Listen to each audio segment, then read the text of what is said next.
Bismillahirrahmanirrahim. Assalamu alaikum 10th class. I hope you all are good and doing good work. As you know students, we have started class 10th biology chapter number 10 gases exchange. In the previous lecture we have discussed the respiratory disorders and we discussed some respiratory disorders, that was the bronchitis, emphysema, pneumonia and asthma. Previous lecture में हमने bronchitis और emphysema को discuss किया था और आज का जो हमारा लेक्चर है उसमें हम निमोनिया और एस्थमा को डिस्कस करेंगे। और ये 4 जो है रेस्पिरेटरी डिसऑर्डर्स थे जो 10th क्लास के बुक में थे। इसके अलावा और भी रेस्पिरेटरी डिसऑर्डर्स हो सकते हैं जो हम नेक्स्ट क्लासेस में डिस्कस करेंगे। तो आज का जो लेक्चर है वो हमारा निमोनिया और एस्थमा पे है, क्योंकि हमने ब्रोंकाइटिस और एम्फिसीमा को डिस्कस कर लिया था। हमने देखा था कि ये किस तरह से डिजीज़ जो हैं ये अकर होती हैं। इनका हमने वो जो है लाइफ साइकिल देखा, फिर इसकी जो है वो अकरिंग देखी, फिर इसकी सिम्टम्स देखी, फिर इसका ट्रीटमेंट भी हमने देखा। Today I have 7th lecture with you and the topic is pneumonia and asthma. So first of all we will discuss the pneumonia. What is pneumonia? The infection of lungs is called pneumonia. Lungs के infection को pneumonia कहते हैं।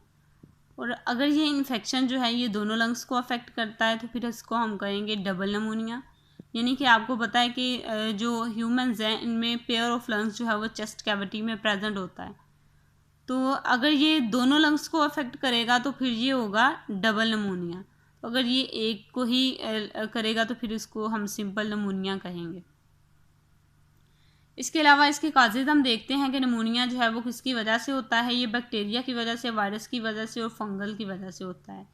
Bacterium में क्या आ जाता है, Streptococcus pneumonia एक bacteria है जिसकी वजह से ये होता है और ये मोस्ट कॉमन काज है। यानी कि मोस्टली जो है वो स्ट्रेप्टोकोकस निमोनिया की ही वजह से होता है। कुछ वायरसेस की वजह से भी हो सकता है, जो कि इन्फ्लुएंजा वायरस हो सकता है या कोरोना वायरस हो सकता है। इसके अलावा फंगस की वजह से जो है वो भी निमोनिया काज हो सकता है। यानी कि ये काज जो है ये लंग्स की है और लंग्स जो है इसका ही इन्फेक्शन है ये। और अगर ये दोनों लंग्स को अफेक्ट करेगा फिर हम इसको क्या कहेंगे, डबल निमोनिया। तो स्टूडेंट्स हम इसका प्रोसीजर देखते हैं कि किस तरह से ये बॉडी में एंटर होता है और किस तरह से ये डिजीज़ जो है ये अकर होती है। तो सबसे पहले हम इसके प्रोसीजर की बात करते हैं कि प्रोसीजर इसका जो है वो क्या है। तो प्रोसीजर में क्या होता है कि कॉजेटिव एनिमल जो है वो एल्वोलाई में एंटर होता है। जैसे ही कॉजेटिव एनिमल जो कोई भी हो सकता है, वो बैक्टीरिया का भी हो सकता है, वायरस का भी और फंगल का भी हो सकता है। जैसे ही वो एल्वोलाई में एंटर हो जाएगा वो सेटल डाउन हो जाएगा वहाँ पे जाके, और जब सेटल डाउन हो जाएगा तो वो ग्रो करना शुरू कर देगा। जैसे ही वो ग्रो करेगा तो इसके नंबर्स जो है वहाँ पर इंक्रीज़ होना शुरू हो जाएंगे। ये इंक्रीज नंबर जो हैं ये ब्रेक डाउन कर देंगे लंग्स के टिश्यू की।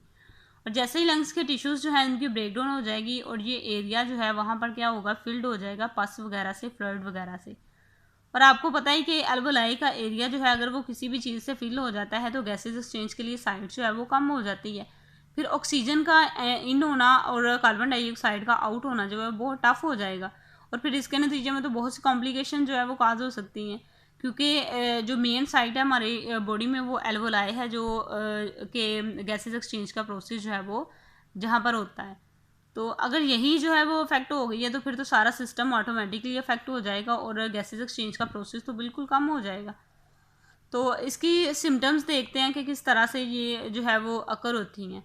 तो हाई फीवर का होना, शिवरिंग होना, कफ और स्पर्टम प्रोडक्शन होना, यानी कि बलगम वगैरह की प्रोडक्शन हो जाना, और शॉर्ट ऑफ ब्रीथ होना, ब्रीथ जो है उसकी शॉर्टनेस हो जाना, स्किन का कलर जो है वो डस्की और पर्पलिश हो जाता है इसमें। अब ये सारी जो सिम्टम्स हैं ये अकर होती हैं इसमें।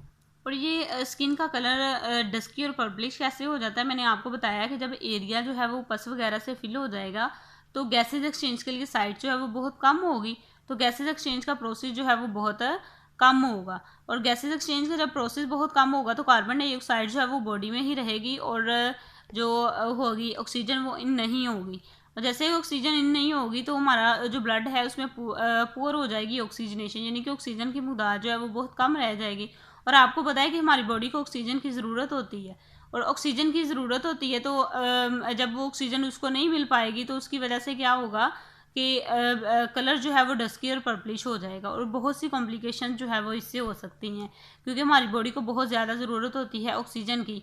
हम सांस लेते हैं तो हमारी जो है वो लंग्स में जाती है ऑक्सीजन, और वहाँ से गैसेज एक्सचेंज होती हैं, तो फिर वो हमारे ब्लड में जाती है, और ब्लड के ज़रिए जो है वो हमारे सारी बॉडी में जो है वो सर्कुलेट होती है। और अगर हमें नहीं मिल रही ऑक्सीजन तो फिर तो जितने भी वर्क इसके ज़रिए हो रहे हैं वो प्रॉपरली नहीं हो पाएंगे। इसके अलावा हम इसका ट्रीटमेंट देखते हैं कि ट्रीटमेंट क्या है। ट्रीटमेंट में जो है वैक्सीन जो हैं वो अवेलेबल हैं इसको प्रिवेंट करने के लिए नमूनिया को, जो मोस्टली जो है वो स्ट्रेप्टोकोकस नमूनिया से काज करता है, यानी कि बैक्टीरियम की वजह से नमूनिया जो है उसकी वैक्सीन अवेलेबल हैं। इसके अलावा एंटीबायोटिक्स भी यूज़ की जाती हैं इसके ट्रीटमेंट के लिए, यानी कि जो बैक्टीरिया है, बैक्टीरिया की वजह से अगर ये होगा तो उसके लिए वैक्सीन अवेलेबल हैं और एंटीबायोटिक्स भी यूज़ की जाती हैं। इट्स मीन कि जो नमूनिया है इसकी जो ट्रीटमेंट है वो अवेलेबल है। लेकिन अगर ये नमूनिया जो है वो ज़्यादा हो जाए, यानी कि इसका जो है वो सिम्टम्स भी ज़्यादा हैं हो जाएं, सारी अकर हो जाएं, और फिर ये काफ़ी देर बाद हमें पता चले कि नमूनिया था, तो फिर तो ये आगे की कंडीशन हो जाएगी और जिसमें ट्रीटमेंट जो है वो बहुत टफ़ हो जाएगा, और ये सारे लंग्स जो हैं उनका भी डेंजर होता है कि वो जो है वो सारे ख़त्म ना हो जाएं। तो फिर अगर ऐसी कोई सिचुएशन आ जाती है तो ये बहुत सी और डिज़ीज़ को भी काज कर सकता है।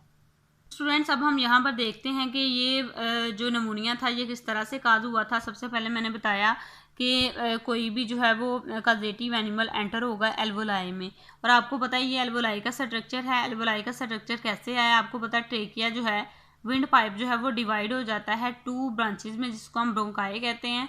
ब्रोंकाई लंग्स में जाके फर्दर डिवाइड होता है ब्रोंक्यूज में, ब्रोंक्यूज जो हैं वो फर्दर डिवाइड होती हैं और वो एंड होती हैं एल्वोलाई में। एल्वोलाई वो साइड है जहाँ पर रेस्पिरेशन का यानी कि जो गैसेज एक्सचेंज का प्रोसेस जो है वो होता है।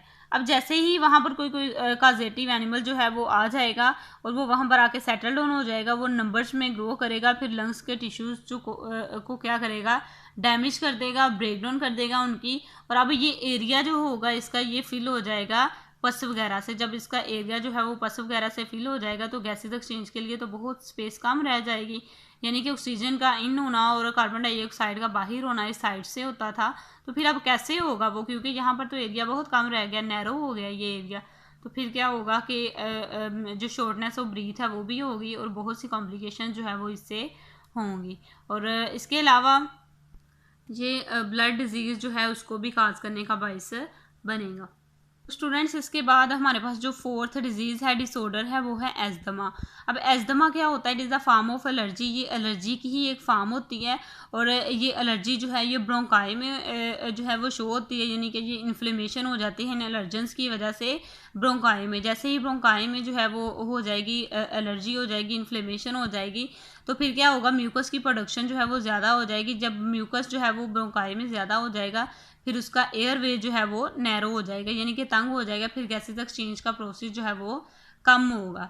अब इन्फ्लेमेशन ऑफ ब्रोंकाई जो थी वो एलर्जी की वजह से हुई, एलर्जेंस की वजह से हुई। एलर्जेंस क्या होते हैं? हम देखते हैं कि जो एस्थमा है इसमें जो ब्रोंकाई और ब्रोंक्यूल जो होते हैं ये सेंसिटिव होते हैं एस्थमा में एलर्जेंस के। ये एलर्जन जो है ये डस्ट, स्मोक, परफ्यूम और पोलन्स वगैरह हो सकते हैं।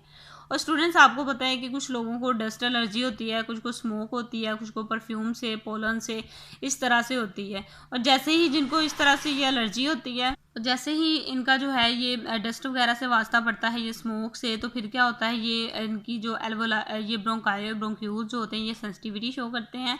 और फिर क्या होता है, ये सेंसिटिविटी जब शो करते हैं तो इनको डिफ़िकल्टी होती है ब्रीथिंग में, और फिर इससे क्या होगा कि इनकी जो है वो यानी कि सांस लेने का प्रोसेस जो है वो बहुत स्लो डाउन हो जाएगा, और फिर इसको कहेंगे हम एस्थमा। फ्रेंड्स, आप यहाँ पर देख सकते हैं कि ये आपने ब्रोंकस का स्ट्रक्चर यहाँ पर दिखाया गया है, ये नॉर्मल है, ये अफेक्टेड है। आपने देखा कि किस तरह से जैसे ही एलर्जेंस वगैरह इसके अंदर आते हैं, कोई डस्ट, स्मोक के पार्टिकल्स इसके अंदर आते हैं, तो फिर क्या होता है कि इसकी ब्रोंकाई वगैरह की इन्फ्लेमेशन हो जाती है, इसकी में जो है वो म्यूकस की प्रोडक्शन जो है वो ज़्यादा हो जाती है। जैसे म्यूकस की प्रोडक्शन इसके अंदर ज़्यादा हो जाएगी तो फिर क्या होगा कि एयरवे जो है, यानी कि यहाँ पर देखें कि एयरवे ज़्यादा है जहाँ से गैसेज एक्सचेंज होनी है, और यहाँ पर जो है एयर वे बहुत कम है, गैसेज एक्सचेंज का प्रोसेस जो है वो फिर बहुत कम होगा, यानी कि ब्रीथिंग में जो है वो बहुत ज़्यादा डिफ़िकल्टी होगी, सांस लेना जो है वो मुश्किल हो जाएगा। तो इस तरह से जो है वो हम कहेंगे कि इसको एस्थमा है। तो स्टूडेंट्स यहाँ पर हम देखते हैं कि इसकी सिम्टम्स क्या होती हैं। सिम्टम्स जो हैं वेरी करती हैं पर्सन टू पर्सन, यानी कि डिफरेंट पर्सनस को डिफरेंट हो सकती हैं, यानी कि एक पर्सन को अगर इस तरह से है कि दूसरे को जो है वो चेंज भी हो सकती हैं। ज़रूरी नहीं है कि यही सिम्टम्स जो है वो उस पर्सन में हो जो इस पर्सन को है। तो इसकी मेजर सिम्टम्स में जो इंक्लूड है वो है शॉर्टनेस ऑफ ब्रीथ, ये तो कॉमन है कि शॉर्टनेस ऑफ ब्रीथ जो है ये होगी। और विजिंग जो है, यानी कि हम इन्हेलेशन वगैरह जब करते हैं तो इसमें साउंड जो है वो पैदा होती है, कफ वगैरह, चेस्ट टाइटनेस वगैरह जो है ये इसकी कॉमन एग्जांपल्स हैं। इसके अलावा इसका ट्रीटमेंट जो है वो ये है कि वो वाले केमिकल्स इसमें दिए जाते हैं जो ब्रोंकाई और ब्रोंक्यूल्स को डायलेट कर देते हैं, क्योंकि इसमें ब्रोंकाई और ब्रोंक्यूल्स में जब इन्फ्लेमेशन हो जाती है तो वो टाइट वगैरह हो जाते हैं। तो इसको डायलेट करने के लिए कुछ केमिकल्स दिए जाते हैं, और ये केमिकल जो होते हैं ये इनहेलर्स की फॉर्म में दिए जाते हैं, यानी कि ये मेडिसिन जो है इनको इनहेलर्स की फॉर्म में दी जाती है। तो स्टूडेंट्स ये था हमारा आज का lecture. I hope you will understand and thank you so much for listening me carefully. Take care. अल्लाह हाफिज़।